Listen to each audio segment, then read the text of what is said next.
Greetings, YouTubians, and welcome back to Wayne Sharp World, where today we are taking a look at a brand spanking new Kizer EDC coming from the premium line, and it's so new, it's not even available yet. It's actually not dropping until October 10th at 10 p.m.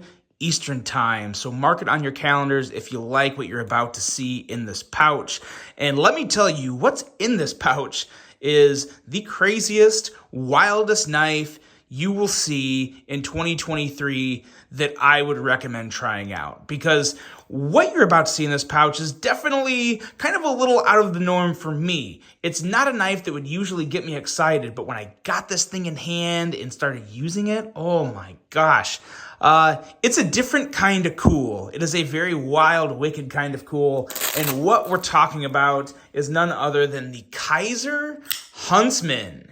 Now, before I go any further into this review, I'd like to thank you guys for tuning in today. If you like what you see, please do me a huge favor, hit that subscribe button, follow along, and I will continue to bring you the content. Now, let's take a look at some overall specs on this knife right here. We have an overall length coming in at 8.66 inches, a blade length coming in at 3.82 inches, and a blade thickness at a thicker than average 140 thousandths blade stock. You can see right there. We have S35 VN steel, a recurve Tonto blade style with a flat grind, a handle length coming in at 4.84 inches, a handle thickness at 536 thousandths, handle material, some very nice fit and finish on this carbon fiber and titanium. Talk more about that when we get to the handle. We have the kind of that bolster slash frame lock. People are divided. A lot of people will call this a frame lock, but it has kind of a bolsterish appearance. A user of a right hand only tip up carry. Look at that pocket clip. Got a lot to say about this clip. Weight coming in at 5.26 ounces. Designed by James Lowe. A pretty good price. I really, given what all is in this knife, $189. Yeah, you know what? I am totally fine with $189 for this knife. There are just some really fun things about this knife that I thoroughly enjoy, and we're going to go over all of them here right now, but I do want to ask you guys a question. I'm curious. So as you can see, the format I'm doing with this particular knife, usually I just kind of unbox everything Kizer sends to me at once, but they're sending the packages out a little earlier now, which is kind of cool because it gives me a chance to get these in hand and give you guys more of a true, like, firsthand user experience as opposed to just my opinion on the looks and all that good initial thoughts out of the box.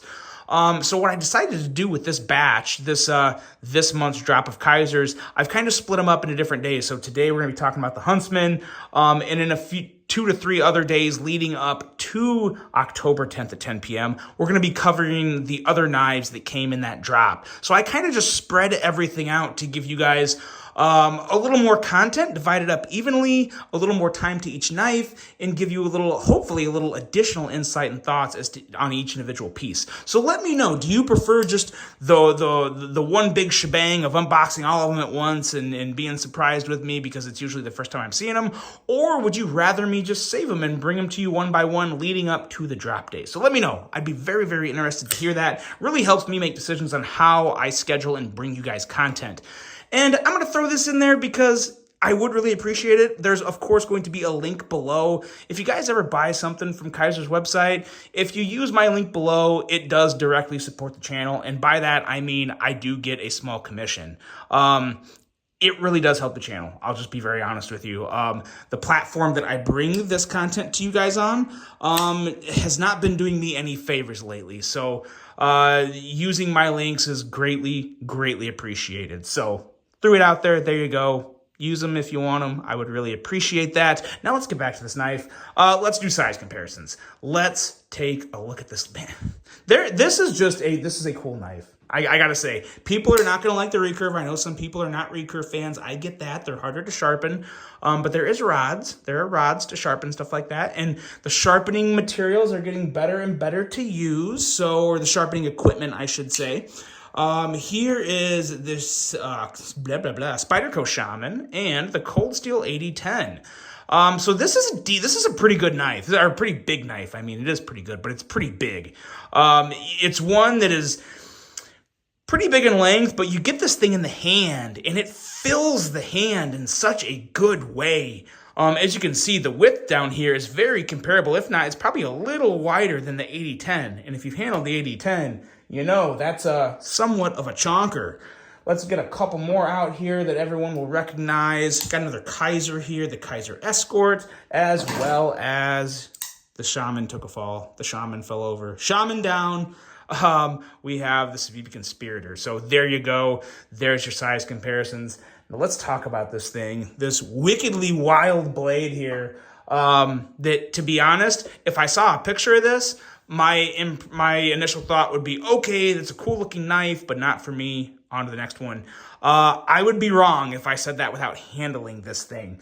This blade, the first thing that really popped out to me was obviously the recurved Tanto. Definitely with that kind of that Persian tip, a very robust Persian tip at that. I mean, this is not a dainty tip. So this does have some subtle tactical aspects to it that are rather nice. And it's also a very useful blade because you have that robust tip up there that will be good for piercing and poking and all that kinds of good stuff. And then you have a secondary tip down here that is very slicey that would work really well as just a box opening tip or something to where if you wanted to open something without going too deep into the package with the actual blade itself, this would be really, really good for that. I really like the versatility this blade brings. And it's a pretty slicey blade. It ranges anywhere from, it's about 19 thousandths right down here at the tip, and then it ranges up to about 22 to 23 thousandths, depending where else you're measuring along the tip, because there's a lot of different levels of thickness that are sharpened back here, which again, it brings more of that Tanto aspect into it, and it does give it a certain level of robustness that other blades just don't have. Another thing that this blade really, really reminds me of, and some of you are probably already saying it or have thought it, the Grimsmo Norseman. I can't help but get some slight Grimsmo Norseman vibes with this blade. Primarily because of this area up here. You kind of have a lot of nice belly up there. And it definitely gets a little more slender down here than a Norseman would, but still, I would say, looks like a little similarities there, which I think is a good thing. The Norseman is a knife that I've always wanted to handle, never actually gotten in hand. So it's pretty cool to actually have a blade kind of somewhat relatively in the ballpark of the Norseman blade shape in my hand. So that's a pretty cool thing. And you also have a very nice milling area up here. Now, what this milling area does, first of all, in an area like this, sometimes the milling can get a lot of crap caught in the blade. This one is circular and wide, so it's at least really easy to clean if you do get a little gunk in there. But more than anything, it makes that really, really, really good. And we'll talk more about that when we get to the action. But first, let's focus on this handle. And also, one other fun little fact about the Huntsman. The Huntsman is not like, so when I heard the name Huntsman, I thought, okay, it's a hunting knife. It's used for like breaking down game and cleaning and all that, or breaking down game and cleaning and all that. But the Huntsman is actually a spider. It's named after an Australian spider, which I thought was pretty sweet because you definitely kind of see some spiderish vibes in this as well. Just with the design language and the lines, I definitely get some spiderish vibes from this. So that's pretty cool. Now the handle. Let's talk about the ergos because these ergos are a different kind of great. This is seriously some of the best ergos I've handled on a knife in a very, very, very long time. If I was to just hold this handle without seeing the blade, because I know sometimes the blade shape can just be a turnoff to some people, but in terms of ergos, we're talking like Shaman level ergos. Now, again, not the exact same as the Shaman, but it's contoured, it's smooth. You have a nice choilish area as to where you don't really have a choilish area, but you have the finger, the index finger area here is kind of very similar in terms of feel to the Shaman. It's a fully contoured handle, and it is just smooth all over. but because of the angle and because of the curves on this handle, it also makes for a very solid and secure grip.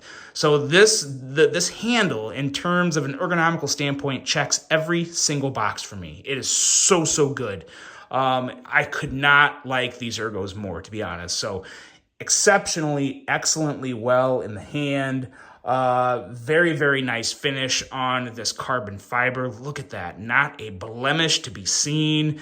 Extremely smooth transition lines. Another prime example of the level of fit and finish you get on a premium Kizer for under $200, $189 in this case.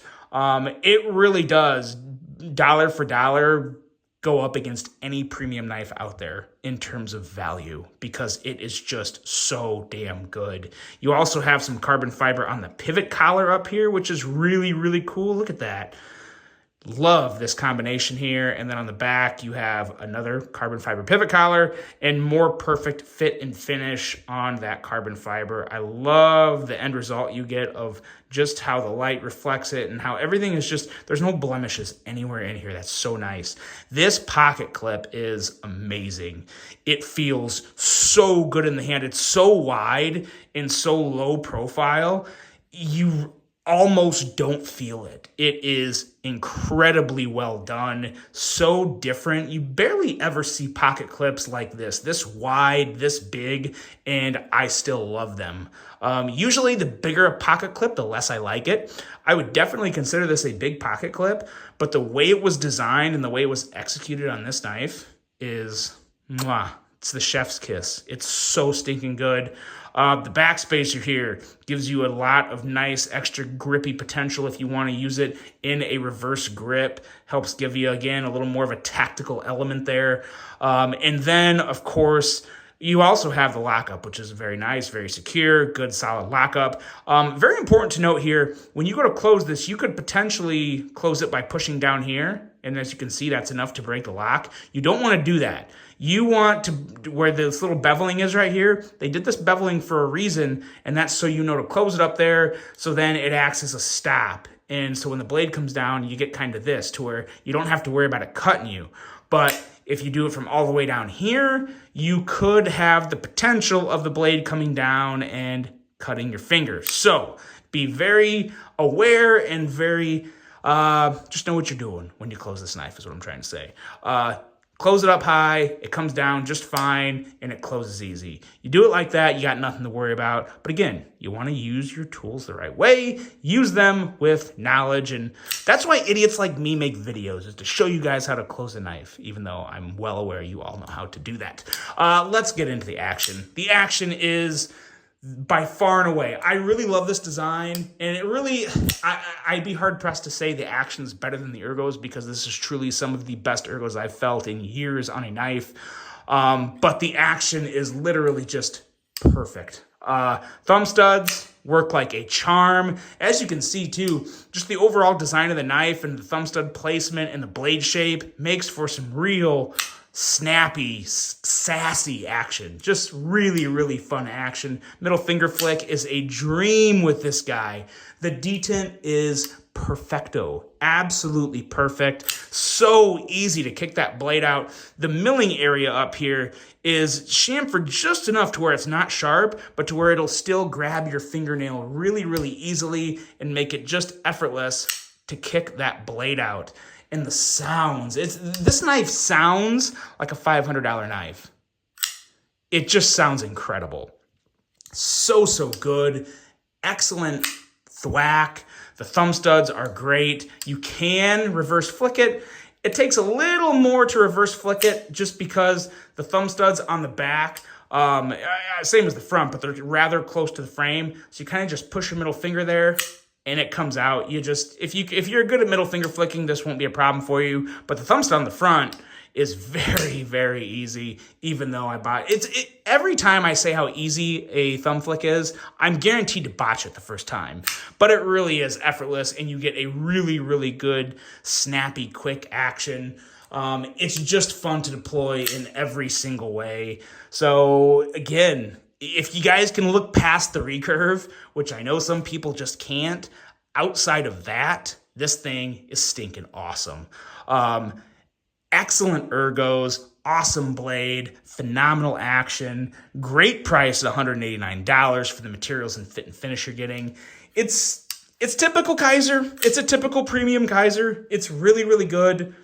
Let me know what you guys think of this, because I think a lot of people are going to have a love-hate relationship with this knife. I think it's going to be a knife that sells surprisingly well. I'm really interested to see how quick this knife sells out, because I don't think it's a matter of if. I think it's more when. This knife has a lot to offer. It's very good, very enjoyable. I'd highly recommend it if you're okay with the recurve.